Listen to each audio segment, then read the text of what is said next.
Okay, so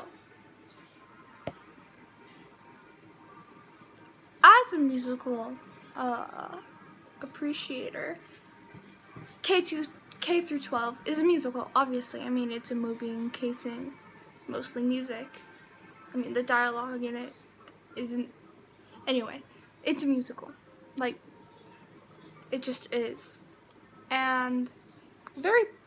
Okay. Music, good. I like Melanie, good singer. Also, I may be, I, maybe,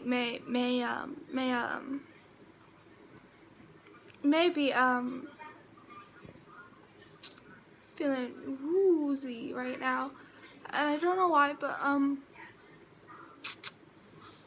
it's not good as a movie. It's more of a really elongated music video. It's like somebody took a bunch of music videos and mushed them together with bits of, with scenes in between, with very poorly delivered and poorly written dialogue. There's no exposition whatsoever. I have no idea what's happening throughout the entire movie. Why does Crybaby have those powers? Who are all the other kids who have those powers? What are their names? Because their names are mentioned like once or twice and then you like immediately forget them. What happens? Okay, in musicals, the music and the things that happen while the music is happening display what's happening in the story. With this one, except for the ballroom dancing thing at the very end, all of the music videos and the detention one, most of the music bits just didn't make sense. They just didn't. They didn't. I have no idea what happened. And then it would cut.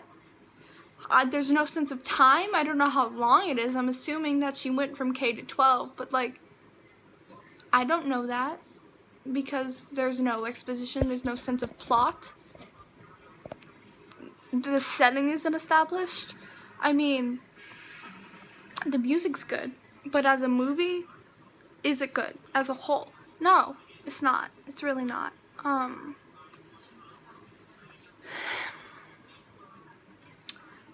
Okay, so, in the beginning, she wakes up, right? And I'm assuming the dialogue is her inner, like you could hear her talking in her head, right? Why? We don't know why she's there. We don't know why what she's going to. And at first I assumed she was going to school. I mean, and she was. Is it a boarding school? I'm assuming it's a boarding school because she never goes back. Or at least we don't see her go back to her house. Did she bring a suitcase? She just brought a backpack. Does she not have any personal belongings? Sorry, that's a bit nitpicky. And then on the bus, it's not established why she knows this other person. They're just kind of there. And like you assume they're childhood friends, and then later on I assumed that they've just been friends because of their eye power thing and their immortality thing. But I was confused, very confused throughout the entire thing, really, but especially for the beginning, because in the beginning I was expecting, exposition and to find out who the characters are, why they have those quirks, but I didn't. There's no explanation for anything. Who is that goddess lady? We don't know. We're not explained anything. It just happens. And I think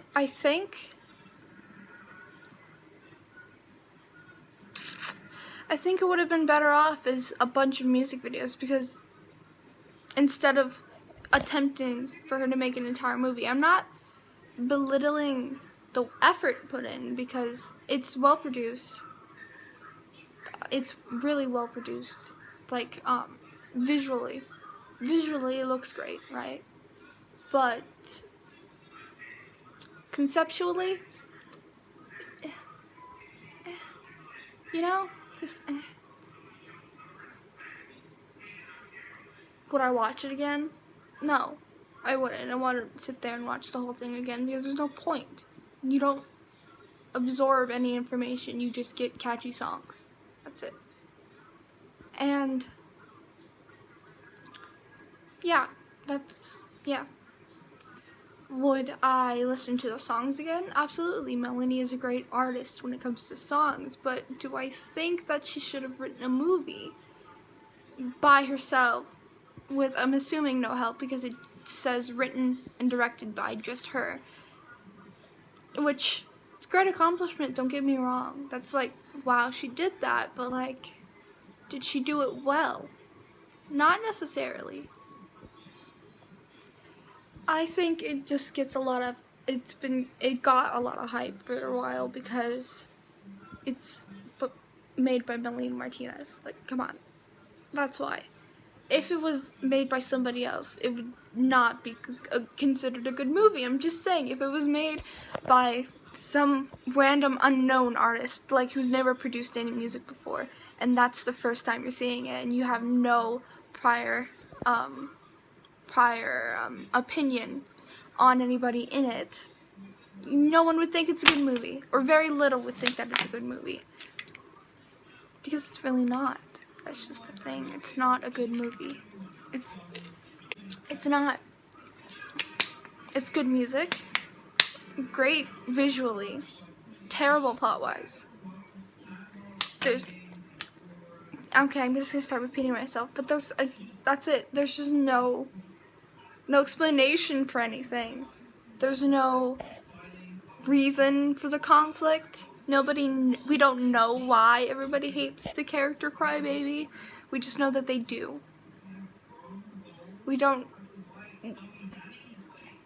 It's also, I don't know why, okay, hold on, it's also confusing that there's no, like, explanation for there's no explanation, period, but, there's no explanation, or you're not told when anything is happening. So for all I know, this could happen through a matter of weeks, a day, a matter of hours, matter of years, matter of months. I don't know. I'm assuming years. I'm assuming she went through K-12, but I shouldn't, as the viewer, you shouldn't have to assume. What I was trying to say there before I just randomly stood up and walked away for some reason in the middle of talking, was that as a viewer, you shouldn't have to assume when things are taking place. It should be clear to you what time things are happening, how many days or weeks have gone by, and you should be aware of those things so that you can understand the plot, understand what's happening. And also, just side note, there's not enough dialogue or character explanation or character development for anybody to get emotionally attached to them. Like, I'm not emotionally attached to any of the characters. I didn't gasp when the principal dude was killed. Like, I should have hated him, right? He's a bad person, but like, I don't even know his name. So how am I supposed to have any emotional feelings about that character? I also have no emotional feelings for the main characters who you're supposed to root for and enjoy seeing on the screen. I really don't know. I also don't understand the hair changes. I get that they're shape-shifting and things and they can just do that, but that should be explained as well, because do the hair changes represent passage of time, or is she just expressing herself? Because you really don't know. So, that's another thing, I guess. You shouldn't have to assume exposition. You should be told directly exposition. Yeah. That's my thoughts on K-12 while going through a breakdown.